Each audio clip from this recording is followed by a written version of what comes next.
अस्सलाम वालेकुम जी, क्या हाल है? तबीयत से ठीक है? उम्मीद करें कि तुसा खैरियत नाल हो। ते साडा चैनल दुनिया रोशन व्लॉग खुश आमदीद। ते अज अस मैंने पे सब्जी लवान ते सब्जी लवान मैंने पे ते सब्जी को पैसे ही कहने दसो, इवें सब्जी लेते असूँ ते वैसू किश ते तो को आपदी हिनो दी तस्वीर दिखाने ते ये देखें, ये साड़ी हिनो खड़ी, ये देखो इंदे ते वैसू ते सब्जी लवान मैं इको छिक्का मतलब कि स्टार्ट किया। स्टार्ट करते थे रिवर्स गेयर ला ते पिछा किया जेड़े पिछा गेयर ला ते और पिछा थी पिछे नहीं थी इंदा खास तौर पिछला टायर पंचर आंदा है। अगला टायर पंचर तो कह नहीं है तो पंचर खैर अस अगले टायर को पंचर मने दे कह नहीं असा तो मने पिछले टायर को भाई पिछले टायर पंचर है।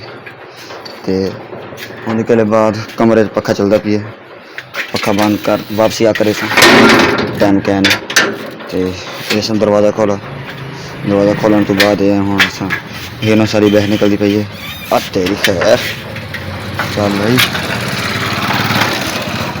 ये देखो मैं हूँ गली चो निकल आया, गली घरों गली निकल आया तो बिल्कुल सारे घर दे सीधा सामने वन तो उनकी छोर की दुकान है मोटरसाइकिलों की। तो मोटरसाइकिल की दुकान के नाल उनका घर है। तो असा हुण उहदे नाल मैं पुज्जण देखो सामने उहदा गेट नज़र आंदा पिया। तो उहदे कोलों घरों पता कीता, दुकान तो पहले उहदे छोर कोलों पता कीता तो वो तो आखे तो कह नहीं भी सब्जी लै तो की होया। मैं वाल बाहर निकला, मैं वाल आपदी छिक्की ही ना चेक करो वाल खड़ी छिक्की तो मैं वाल फजा रखी बै गली है। मैं क्या अज दा चाचे को लभते रसूँ तो सब्जी भी लैसूँ तो पैसे भी कहने देसूँ। तो मैं गलियां च वहदा वहदा अग्गा वानते ते मैं अगू वानते एक मोड़ मुड़ा तो मैं को अचानक सब्जी वाला नज़र आ गई। मैं क्या लगता तो वह चाचा सब्जी वाला है। तो वो बिल्कुल मैं गली मोड़ा सीधा सामने बैठा है, सामने अगर सब्जी देना खड़ा है तो मैं सीधा गया पिया ओ सामने रश लगा खड़ा तो को नज़र आंदा पिया उसी। तो मैं उत्थे गया पिया सीधा तो हाली थोड़ी जी पिछा भी थे मैं हीनो भजा रखे देखो हीनो तेरी खैर खरीदी बड़ी है लेकिन टायर अगले पिछले पंचर होने नहीं दे। बड़ी साफ सुथरी गड्डी है साड़ी। तो हुण देखो सामने बिल्कुल असा सब्जी वाले के करीब पहुँच गए हैं। देखो ये चाचा सब्जी वाले। अस्सलाम वालेकुम, की हाल है? तो वैसे ठीक, मैं थोड़े पीछे ही आ रहा। सब्जी दे दो, आलू बैंगन। की रेट है बैंगन?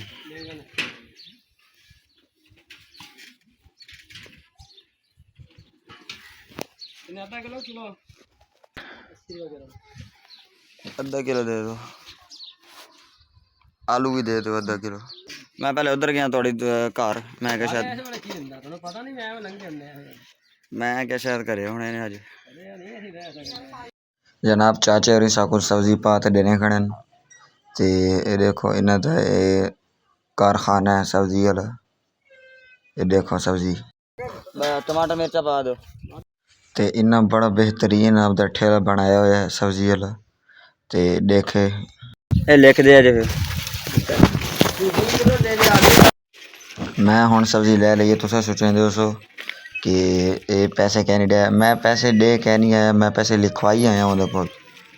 अजकल मैं पैसे दे तो ना आना तो मैं पकड़ लवे मारते पैसे दे तो ही को पैसे देने ज़रूरी हैं। पैसे मैं दे ते आए कहनी है लिखवा ते आए हैं। जनाब असा सब्जी ले लीए तो गर्मी भी बड़ी है, दोपहर का टाइम है तो असा हम सब्जी लै ते हुण घर बहना पे अब देखो सब्जी टंगी वधी अगू। ये देखो जनाब बड़ी ही गर्मी है, बड़ी ही शदीद गर्मी है, इंतहा गर्मी है। मैं सब्जी लवन गया तो सब्जी लै ते हुण घर आ गया। तो सारी वीडियो अच्छी लगे तो लाइक करो, सब्सक्राइब करो, शुक्रिया। अस्सलाम वालेकुम।